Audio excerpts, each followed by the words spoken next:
De sorte que, meus amados, assim como sempre obedecestes, não só na minha presença, mas muito mais agora na minha ausência, assim também efetuai a vossa salvação com temor e tremor.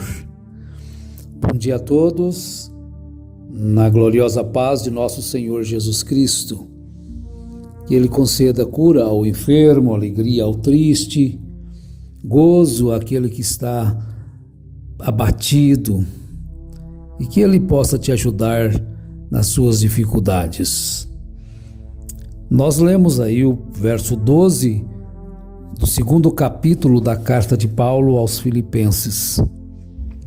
E a parte final do versículo, ele diz: assim também efetuai a vossa salvação com temor e tremor.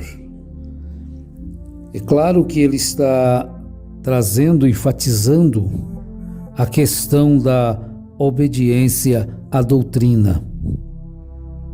De sorte que, meus amados, assim como sempre obedecestes, não só na minha presença, mas muito mais agora na minha ausência.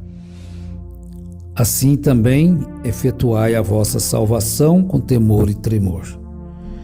Porque a verdadeira obediência, ela se manifesta na ausência do pai, na ausência do patrão, na ausência da mãe, e assim daquele que nos é superior a nós. Mas, porque muitas das vezes, obedecer enquanto o pai está perto, o superior está perto, é como se fosse difícil, de não obedecer. Mas na ausência é que se realmente opera a perfeita obediência. E no verso 13 ele diz: pois Deus é o que opera em vós, tanto querer como efetuar, segundo a sua boa vontade. Fazei todas as coisas sem murmurações nem contendas, para que sejais irrepreensíveis e sinceros, filhos de Deus, inculpáveis no meio de uma geração corrompida e perversa, entre a qual resplandeceis como astros do mundo. Mas efetuar a salvação, pois é Deus o que opera em vós tanto querer como efetuar segundo a sua boa vontade. Porque Deus é tudo em todos. Não existe nada de bom fora de Deus. Portanto, todo bem é Deus. Deus é o bem. Deus é a coisa boa. Então, se Deus é o bem, tudo aquilo que é contrário a Deus se torna mal. Se Deus é bom, tudo que é contrário a Deus se torna ruim. Então, nós podemos compreender que quem salva, quem cura, quem liberta, quem conforta, quem anima, é Deus. E Deus não está longe de você. Deus está em você.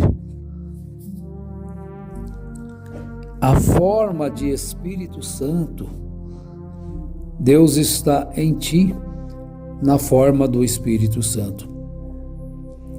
Quando nós vivíamos longe dos caminhos do Senhor, na transgressão, na desobediência à sua vontade, então nós tínhamos como morador de nós o mal.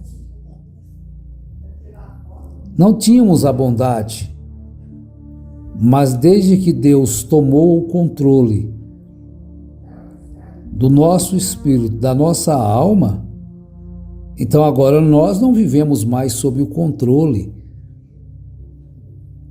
do mal.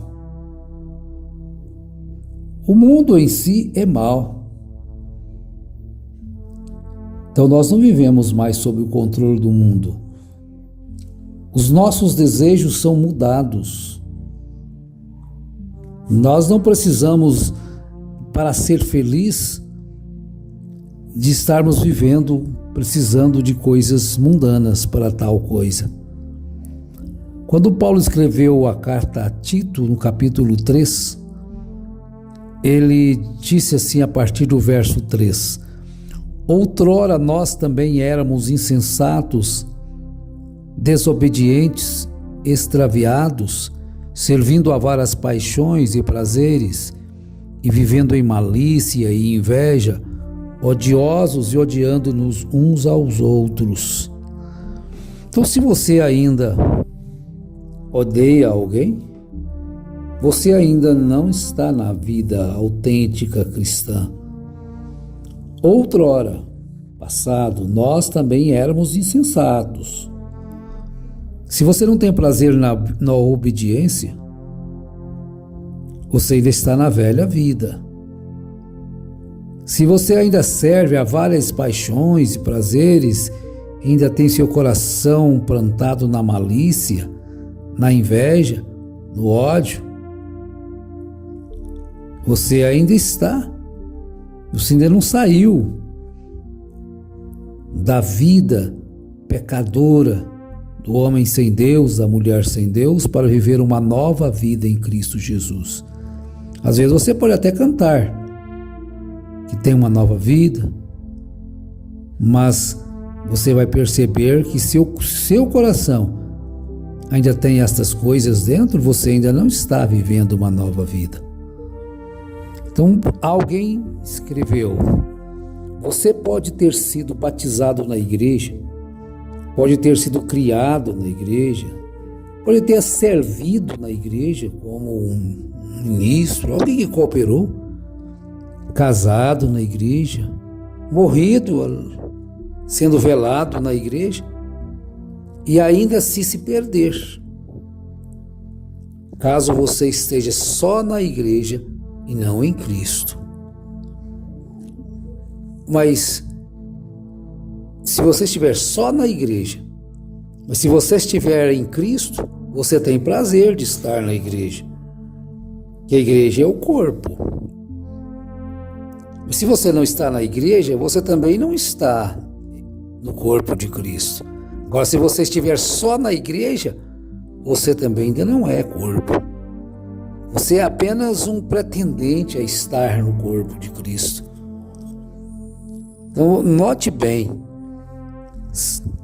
você pode fazer tudo isso, ser batizado, ter sido criado lá na igreja, servido, casado, até morrer ali, ser velado, ter uma boa pregação no seu culto de despedida, tudo lá na igreja, e ainda se perder, caso você esteja só na igreja e não em Cristo.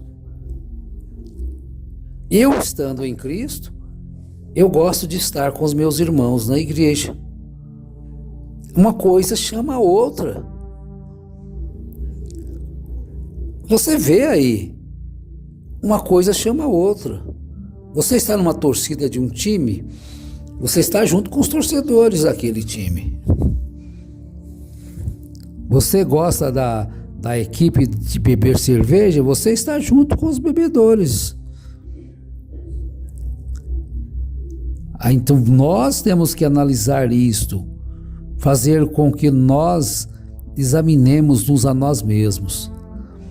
Mas agora o verso 4, Paulo diz, Tito capítulo 3: mas quando apareceu a benignidade de Deus, nosso Salvador, e o seu amor para com os homens, não por obras de justiça que houvéssemos feito, mas segundo a sua misericórdia, ele nos salvou mediante a lavagem da regeneração e da renovação pelo Espírito Santo, que ele derramou ricamente sobre nós por meio de Jesus Cristo, nosso Salvador.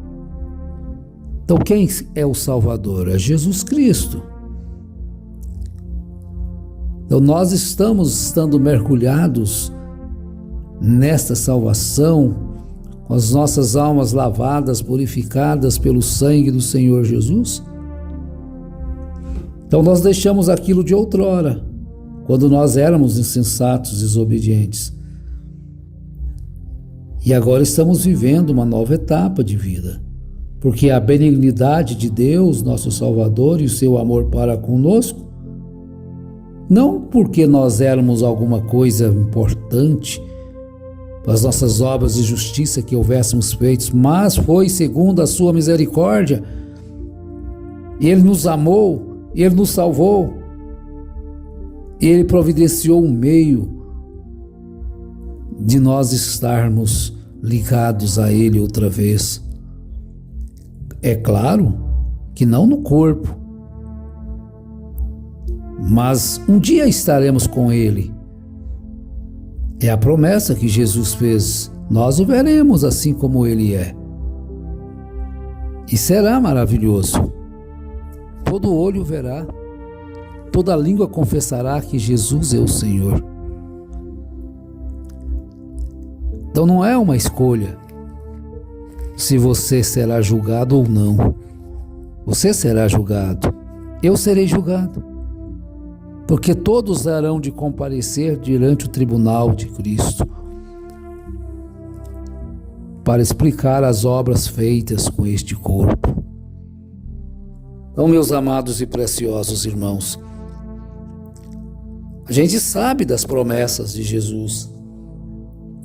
Nós sabemos que Ele prometeu vida eterna, alegria, gozo. Mas enquanto estamos aí lutando para alcançar essa promessa, nós vamos passar por dificuldades muitas vezes, mas nós venceremos. Ele não nos deixará só. Ele nos dá a vitória. Quando nós sentimos as nossas misérias, lamentamos e chorando, então nós estamos passando por um tempo de provação, de dificuldade, mas Deus não nos abandona. Ele não nos deixa só em nenhum momento. E damos graças a Deus que Ele permanece não só conosco, mas em nós. E o Espírito Santo, o Consolador, é que te anima, é que me anima, é que me fortalece, é que te fortalece. Quando estamos passando por momentos de dificuldades, por momentos de aflição, então nós buscamos o Senhor e Ele atende o nosso clamor. Há um só legislador e juiz, aquele que pode salvar e destruir. Tu, porém, quem és que julgas ao próximo? Então, Jesus não veio para julgar, mas para abrir a porta da graça, para que nós pudéssemos entrar. E devemos ser agradecidos a Deus, porque Ele nos abriu a porta e nos chamou: venha, filho. E nós ouvimos a sua voz e o recebemos gostoso. Abrimos o nosso coração para que Ele pudesse então fazer morada. Que Deus nos ajude a sermos esta morada em que Ele tenha prazer de morar. Porque há muitas casas que as pessoas vivem ali, mas não têm prazer naquela moradia. É muito ruim, mas que nós possamos por sua graça sermos prazerosos a Ele, que nós possamos por sua graça alegrar o coração de Jesus, fazendo aquilo que Ele quer que nós façamos, e que Ele nos ajude a operar através de sua graça aquilo que nós precisamos de operar. Em nome do Senhor Jesus Cristo, abençoado seja o seu dia, o seu pão, o seu trabalho, que Ele te faça prosperar em tudo. E tudo que a sua mão pôr, tudo que você pôr a sua mão seja abençoado, seja próspero na sua vida, em nome do Senhor Jesus Cristo. Amém.